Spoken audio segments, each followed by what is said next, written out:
बरेली के बच्चन, अब संगम की लाइफ में ना बड़ा ही इंटरेस्टिंग फेज शुरू होने वाला है, क्योंकि संगम को अपने पति यानी कृष्णा के भाइयों के साथ डील करना है और इनको महिलाओं के साथ तो डील करना आता नहीं है ना कृष्णा एंड फैमिली को। तो बस ऐसे में संगम और उसके देवर की हो गई है झड़प।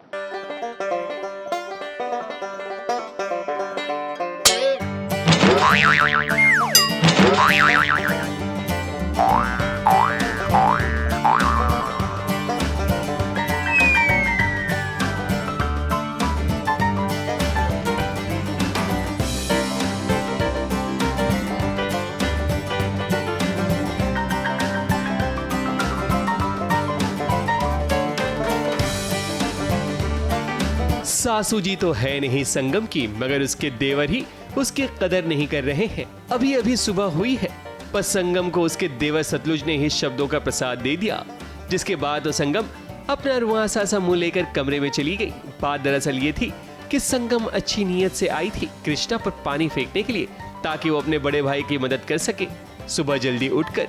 मगर माही के पैर से टकराने के कारण पानी सतलुज पर गिर जाता है, जिसके बाद ही घर में एक नया ड्रामा शुरू होता है, जहां भाई भाई आपस में लड़ जाते हैं। मैंने अभी मैं बस आई हूँ, मैंने सोचा कि लोटे से पानी फेंकूंगी कृष्णा पे, क्योंकि वो इतना बोलता है कि वो गंगा भैया कितनी मदद करता है और हमेशा उनका हाथ बटाते रहता है काम में और इन सब चीज़ों में, घर के काम में।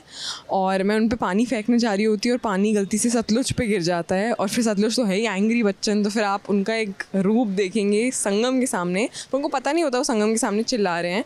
तो वो पूरा ऐसे चिल्लाते चिल्लाते मुझे देखते हैं और मैं एकदम से घबरा जाती हूँ कि क्या है, मतलब ऐसे कौन चिल्लाता है, ये कहाँ आ गई हूँ मैं, क्या हो रहा है ये।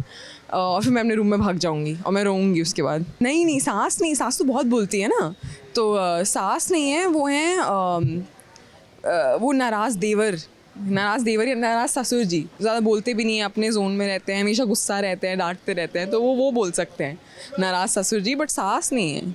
संगम इस घर में आई है जो अब धीरे धीरे एडजस्ट होने की कोशिश कर रही है, क्योंकि उसे भी इस घर में बहुत कुछ नया देखने को मिल रहा है। काम इनसे यही सब थिंग इज़, अभी तो मुझे ही बहुत चीज़ें नहीं आती है, तो मैं बहुत चीज़ें सीख रही हूँ उस घर में आके। जैसे एक सीन भी है जिसमें मुझे सब्जियाँ काटनी नहीं आती है, कुछ नहीं करना आता है, तो माही बोलता है आपको सब्जियाँ नहीं काटनी आती, तो मैं उनको बोलती हूँ कि मुझे कभी ज़रूरत नहीं पड़ी इन सब चीज़ों की। तो मैं कुछ चीज़ें सीख रही हूँ इन लोगों से, और फिर ये भी मुझे सिखा रहे हैं कि कैसे प्यार से, एंड सबसे बड़ा शौकर तो मेरी यही कितने प्यार से रह रहे हैं ये लोग, जो मेरे घर में कभी था ही नहीं मतलब। तो ये भी मुझे चीज़ सिखा रहे हैं, मैं भी इनको चीज़ें सिखा रही हूँ।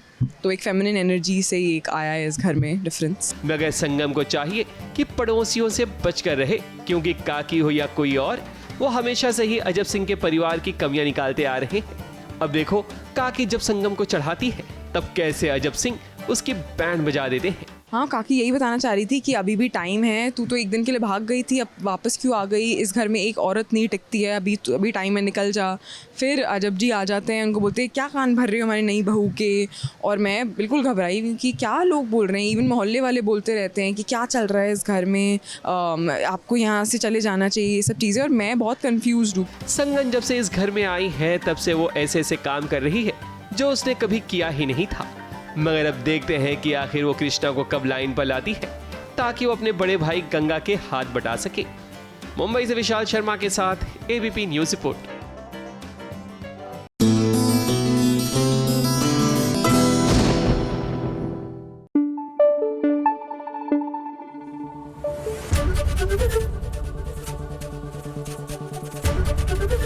एबीपी न्यूज़ आपको रखे आगे।